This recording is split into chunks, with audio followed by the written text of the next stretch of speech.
We are pleased to welcome Neel Kashkari, the president of the Federal Reserve Bank of Minneapolis, to the table today. Thank you for coming in, making the trip all the way to New York, only for us, I'm sure. Nothing else, Mike. Nothing else. There would be nothing else this morning, except for Bloomberg surveillance. You're kind of known as the guy who is the most hawkish. I don't want to characterize you exactly now, given how things have changed over the last couple of months, but you have left open the possibility of doing more. How much more would you think the economy might need? Are we talking about just that one leftover move from the dot plot in September? Or if you have to start raising again, do you have to go farther probably? Well, first of all, it's great to see you. Thanks for having me. People are looking for certainty, and I wish I could give that certainty, provided. There's been so much that's unusual about the reopening of the economy and the dynamics that led to the high inflation and how long it has taken and the dynamics as the disinflation process has taken hold. I wish I knew. We have to let the inflation data guide us, the labor market data guide us. Just to point out the obvious, our forecasts have not been great over the past couple of years. And so we just need to, we're all committed. Everybody on the FOMC is committed that 2% is our inflation target. We have to get inflation back down to 2% over a reasonable period of time. Ultimately, the economy will tell us how much is needed to get there. And I just don't know. Well, at what point do you think you would believe you have tightened enough or not tightened enough? What is it that you're looking for? Well, I'll give you some good news is that core PCE on a 3-month basis is running about 2.5%. And it's lower than the 6-month data. It's lower than the 1-year data. So that suggests that the disinflation is real. If we continue to see inflation numbers of that range, 2.5% or lower on a go-forward basis, that would tell me, okay, we are now on a path back to 2% inflation. But 3 months data is still only 3 months data. And if we see that start to tick back up again, that would tell me our job is not yet done. Tick back up means what? In other words, we get another couple of CPI reports and a PCE report before your next meeting, a couple of tenths higher. The chairman and others say it's going to be lumpy, or does it have to be a significant move? In other words, what are you thinking about for December? Well, I think we'd look at, as the chairman always says, we look at all of the data. So what surprised us over the past few months? We've been surprised by how strong American consumers have been. Consumer spending has held up remarkably well. We've been surprised by GDP growth.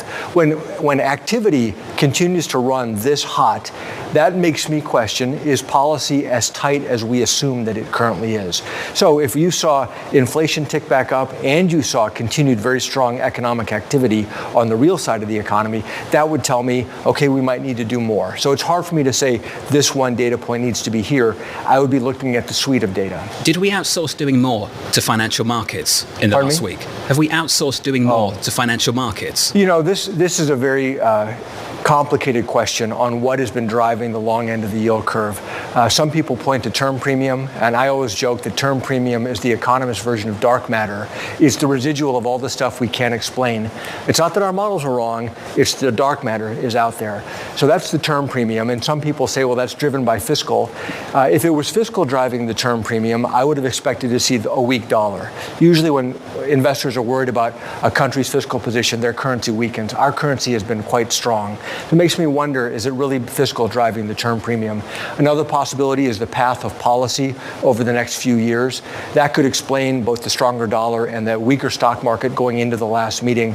Another one is that maybe the neutral rate is higher, or maybe it's a combination of all three of these. And so these are things that we're spending a lot of time trying to understand what the markets are doing. But just speaking for myself, I'm not comfortable saying which of those three it is, because which of those three it is determines what it means for policy. If it is the term premium, then it is doing some work for the Fed. But if it's the neutral rate or if it's the forward guidance of the path of policy, then we would actually have to follow through to preserve those rates. So how did this line end up in the statement? And I'll share it with our audience. The tighter financial and credit conditions for households and businesses are likely to weigh on economic activity, hiring, and inflation. Where's that coming from? Well, that's been there for a long time. I mean, that's been in there since the Silicon Valley Bank episode and the banking stresses leading to some tightening of credit conditions across the economy. So I think that that's right. I, for one, don't say that that means the recent moves in the yield curve. How fluid is that assessment? Can that change from month to month, meeting to meeting? Because some of those comments around that has inspired quite a move in this market over the last week. Well, you know, one of the things about the statement, we always have to be careful about putting things into the statement because they tend to be long-lived, and it's hard to pull them out of the statement because as soon as you take something out, then all of a sudden people say, oh my gosh, they're declaring that all the banking stresses are over, as an example. And so, you know, I would look at all of the range of commentary that you get, look at what the chairman says, look at his press conference to get a read of the thoughts of the committee. You said that people want certainty and that you can't give it to them, and I understand that. But people don't just want certainty. They also want some sort of guiding philosophy. Do you think that Fed Chair Powell has outlined some sort of guiding philosophy on where the bar is to cut rates, on where the bar is to raise them further? Well, I think he's articulated very clearly that we're committed to getting back to 2% inflation, right? There's been some chatter amongst economists that maybe we should raise the inflation target. I think he's done a great job saying that is not on the table. We're not going to do that. We're going to get inflation back to 2%, and we're going to let the data guide us. We've moved very aggressively. We've made a lot of progress on inflation. We're not done yet, meaning inflation is not back to our target, and if we need to do more, we will. There seemed to be a feeling in markets that the bar to cut rates has been lowered over the past week or 2 weeks. That suddenly, not only are we reaching a pause and have we seen a peak in the Fed funds rate, but that also the Fed will cut next year, maybe surgically. Neil Dutta is talking about that, and he's coming up next. Do you want to push back against that? Do you think that the bar to cut is still just as high as it was? I have no idea where market participants are getting that. There's no discussion amongst me and any of my colleagues about when we're going to start preparing to cut rates. The only thing that's been talked about at all is that at some point, when inflation is well on its way back down, if we didn't back off a little bit, then real rates would be getting tighter and tighter and tighter. And that's real, but that's math. But is there enough weakness currently in the market, in the economy, I should say, to give you that sense at this point? Look at the last GDP print. I mean, does anybody look at that and think, oh my gosh, the economy, for the last 12 months, GDP has been very strong.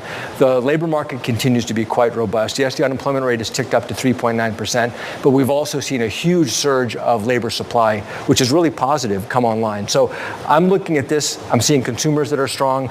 By the way, my airplane that I came here on was 100% full yesterday. It's going to be 100% full today. I'm not seeing a lot of evidence that the economy is weakening. Well, whether you go higher or not, you are on board for longer.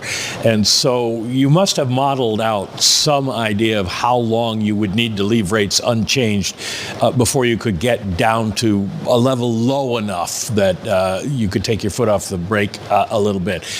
How long do you think you'll be at 5.5 into 2024? Well, I think it's going to depend. If we continue to see inflation prints similar to the ones we've seen the last few months, you know, and we end up with a year over year at 2.5% core inflation, and it continues to trend down, that constellation would give me evidence to say, hey, we ought to look at, should we start backing off just so the real policy isn't getting tighter and tighter and tighter, because we're clearly on our way back down to 2%. But again, I don't want to just point to one data series.